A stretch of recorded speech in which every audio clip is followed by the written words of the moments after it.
बहुत फैशनेबल हो गया है क्लाइमेट एंड सस्टेनेबिलिटी। तो क्लाइमेट में अक्सर मैंने कुछ मेरा इंटरेस्ट भी है, तो उसको हिंदी में कल इंटीग्रल यूनिवर्सिटी में था तो हमने कहा क्लाइमेट की हिंदी बता दो बीएससी के बच्चों से, तो बताया उसका हिंदी मौसम। तो हमने कहा वेदर की हिंदी क्या होगा, तो सारे प्रोफेसर। तो मैं इसी टॉपिक पे थोड़ा अपने स्टाइल में समझाने की कोशिश कर रहा हूँ। ऐसे में भारत सरकार की एक वाटर मिनिस्ट्री की वो थी, तो मैं वहाँ गया तो वहाँ पूरे देश के लोग आए, तो मैंने खड़ा होकर के माइक से बोल दिया, थोड़ा ठीक बोलने की मेरी आदत है जो कि आज के अच्छा नहीं मुझे लगता। हमने कहा 95% लोग न क्लाइमेट जानते हैं, न क्लाइमेट चेंज जानते हैं और न क्लाइमेट चेंज के डिवास्टेटिंग इफेक्ट जानते हैं। तो सब लोग मेरा मुँह देखने लगे और सच्चाई यही है, जितना हम क्लाइमेट के तीनों बारे में जानते हैं वो इनकम्प्लीट है, वो ठीक नहीं है। मैं आप ये हाल में सर बहुत सारे लोग बैठे हैं, अगर मैं पूछूं आपसे, मैं अपने टॉपिक पे ही थोड़ा घुमा के बात कर रहा हूँ कि हमारे पास कितनी मदर है, कोई बताएगा कितनी मदर है? 1 2 3 कितनी मदर है हमारे पास है? सबका आंसर होता है ये, सबका आंसर होता है कि हमारे पास एक माँ है। और यही हमारी भूल है जो क्लाइमेट चेंज से जिससे टॉपिक है जुड़ा है। हमारे पास 2 मदर है। एक मदर तो वो है बायोलॉजिकल मदर जो हमें पैदा करती है, दूसरी मदर है मदर अर्थ जो हमें सस्टेन करती है और सर्वाइव करती है, लाइवलीहुड देती है, जिसको हम मानते नहीं है। अब मदर अर्थ क्या हो गया, जिसको पृथ्वी कहते हैं, वो जल जंगल जमीन से बना है, जल जंगल जमीन, और इसी जल जंगल जमीन पे ही रूरल डेवलपमेंट है। खेती होता शहर में तो ना जल है, ना जंगल है, ना जमीन है, ठीक है। जहाँ एक खेती वाली बात, जहाँ से इकोनॉमी की बात है, वो रूरल में है। तो हमने जल को बहुत परेशान किया, त्रस्त किया, हमने उसके साथ इतना अन्याय किया कि जल हमसे दूर जा रहा है in spite of our all effort. ये डेटा है, लोग बोलते नहीं, मैं कह दे रहा हूँ कि हम इतना एफर्ट करें लेकिन वो वाटर टेबल डाउन जा रहा है। एक बात, मैं बचपने में सर गांव में जिसमें रहने वाला था, मेरे 5 तालाब थे, मैं उसमें पौड़ा करता था और 6 बगीचा थे। अभी मैं मेरे फादर की एनिवर्सरी थी तो मैं गया तो वो 5 के 5 बगीचा गायब है, जिसमें हम लोग खेला करते थे बचपने में, आम खाते थे, और वो 5 के 5 पौंड में 4 गायब हो, एक छोटे में सिकुड़ गया। तो हमने क्या किया, जल के साथ, जल कहाँ रहता है, कुआं तालाब नदी में रहता है, हमने क्या किया, उसको उसके घर से निकाल दिया और कब्जा कर लिया, हम उसके घर में डाका डाल दिए। तो जल के साथ हमने बहुत अन्याय किया और जल के बिना जीवन नहीं है। हम दोनों बात कर रहे हैं, एक तो करे बिना जल के हम जी नहीं सकते। दूसरी बात आइए, जलवायु में क्लाइमेटिक चेंज की हिंदी है जलवायु। जल की बात हुई, वायु, वायु माने पौधा, पौधे से ही वायु मिलता है।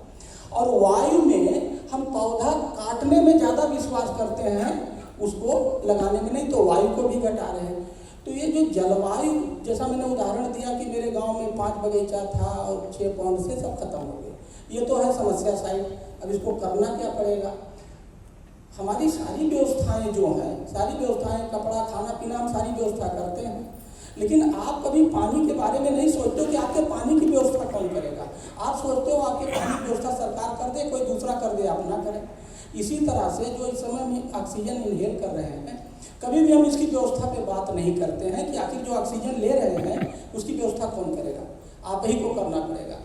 तो इसका समाधान यह है कि जितना पानी हम पूरे साल में क्या यूज करते हैं, चाहे पीने के लिए, नहाने धोने में, उसको कैलकुलेट कर लीजिए और बरसात के मौसम में उतने पानी का इंतजाम करिए, उतना कंजर्व करिए। क्या, खेत का पानी खेत में, बहुत सिंपल है, खेत का पानी खेत में, घर का पानी घर में, रेन हार्वेस्टिंग वाटर यहीं भी कर सकते हैं। तो उससे अगर हम लोग अपने पानी का इंतजाम बरसात में कर लें तो ये जो जल में परिवर्तन हो रहा है ये काफ़ी हद तक रुक जाएगा, जो कि हम नहीं कर रहे हैं। एक बात सोल्यूशन साइड में।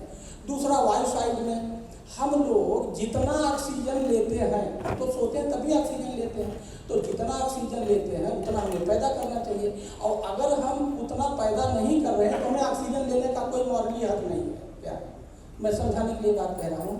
तो हमें चाहे अगर पौधा लगाना है ऑक्सीजन पैदा करने के लिए तो ज़मीन चाहिए, कोई ज़रूरत नहीं ज़मीन की। आपके यहाँ जहाँ रहते हैं, हम लोग शहर में रहते हैं, गमला लगा लीजिए बड़ा सा और उसमें पीपल और बरगद नीम का ऊपर जो आपको देखा रहेगा, बहुत सारे लोग अपने घरों, तो जितना आप ऑक्सीजन लेते हैं गमला में या पेड़ पे जहाँ भी जगह मिले आप उतना ऑक्सीजन पैदा करिए। तो आपकी ये जो एयर क्वालिटी ऑक्सीजन की ये भी, तो जलवायु को हम बड़े आसानी से कर सकते हैं।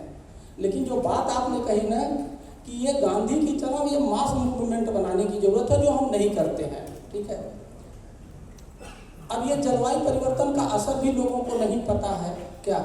अभी इस गर्मी में मैं गया था, आप ऑब्जर्वर हो गए, तो 45 दिन मोर देन 45 डिग्री टेम्परेचर था कंटिन्यूसली, इसको मैंने मैप किया। ठीक है, इसी तरह से बरसात में मैं बापू भवन में बैठा था, वहाँ बाढ़ आ गई और उसने मेरे बगल में बैठा था, उसकी दुकान थी, उसने इंटरनेट पे दिखाया यहाँ पे बारिश नहीं हो रही है। तो क्लाइमेटिक चेंज जो है ये हमारा वैल्यू चेन सब कुछ बर्बाद कर देगा। ठीक है, इस पर जो सेंसिटाइजेशन अवेयरनेस की ज़रूरत है वो नहीं है, और इसमें सरकार और समाज दोनों को मिलके काम करेगा।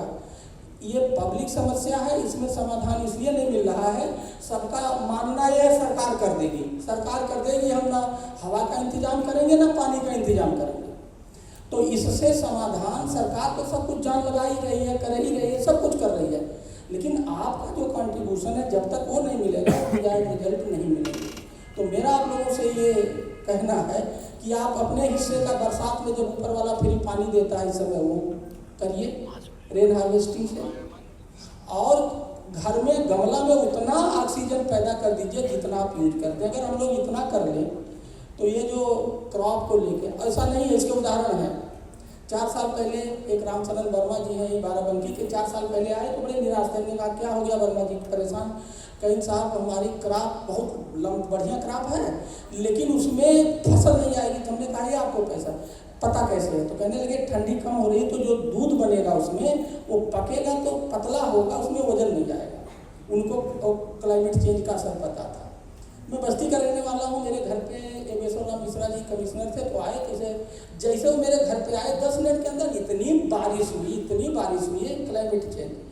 फिर डिस्कशन कहा इतना बढ़िया हरा भरा फसल था, हमें लगा कि हम रखेंगे कहाँ, गोदाम कम पड़ेंगे, कहा जब फसल कटी तो 60% 40% ड्यू टू क्लाइमेट चेंज। और मैं तीसरा उदाहरण दे रहा हूँ जिसने काम किया, बादा में मैं कलेक्टर था, तो ये गाँव जखनी है, वहाँ पे एक उमाशंकर पांडे जी हैं, वो पिछले 30 साल से ये वाटर कंजर्वेशन करते हैं। गर्मी में उन्हीं के 2 गांव बगल में 40 फीट पर पानी, और उनके गांव में 10 फीट पे पानी, 8 फीट पे पानी, वही काम उनके गांव में एक माहौल उन्होंने बनाया, हर आदमी पानी बचाता है। तो हमें जखनी बनना है, और जखनी बन के वाटर ये क्लाइमेट चेंज में अपने कंट्रीब्यूशन देना है। मेरा ये प्रैक्टिकल अनुभव के साथ या जो मैंने देखा है, मैं थियरी नहीं, मैं प्रैक्टिकल ही बातें कर रहा हूँ। Thank you. Micro irrigation effort पे कुछ, जहाँ तक माइक्रो इरिगेशन की बात है कि नहीं बस एक मिनट देखिए, हम बता दें, हम फ्लड इरिगेशन पे थे, बम्बा खोल दिए और पानी बह रहा है, अब पानी ही नहीं है तो बम्बा कैसे खोलोगे शुद्ध भाषा में। तो अब फ्लड इरिगेशन से माइक्रो इरिगेशन पे जाना ही जाना है। इसके लिए माइक्रो इरिगेशन की बहुत सारी स्कीम भारत सरकार के द्वारा, स्टेट गवर्नमेंट के द्वारा चलाई जा रही है, लेकिन जब हम स्विच ओवर करते हैं तो हमें पहले अपने सॉफ्टवेयर को चेंज करना पड़ता है कि पहले अभी हमारे दिमाग में वही है कि पानी बम्बा से जाएगा तो ज़्यादा फसल होगी और ज़्यादा सिंचाई जरूरत होती है, जबकि वो ठीक नहीं है साइंटिफिकली। तो इस दिशा में, जैसे मैं जिस विभाग में सर मैं इसका ग्रेटर शारदा का चेयरमैन भी हूँ, तो हमारे पास जितने लोग थे वो फ्लड वाले थे कि वो कच्चा नाली पक्का नाली बनाओ, नाली में पानी है ही नहीं है तो जाएगा। तो हमने सब उनको उनके सॉफ्टवेयर को चेंज किया। जितनी माइक्रो इरिगेशन की कंपनी है उसके साथ ऐसे इवेंट कराए, उनको समझाए। फिर इसी तरह से जो है एक आपके वो वर्ल्ड बैंक के साथ एक इवेंट कराए, उनको समझाए, कई जगह उनको भेजा।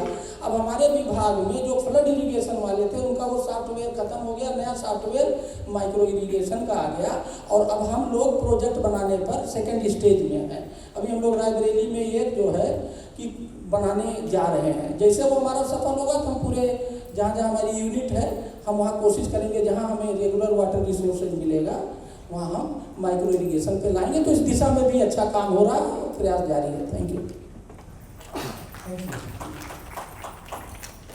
So we shift gears from the public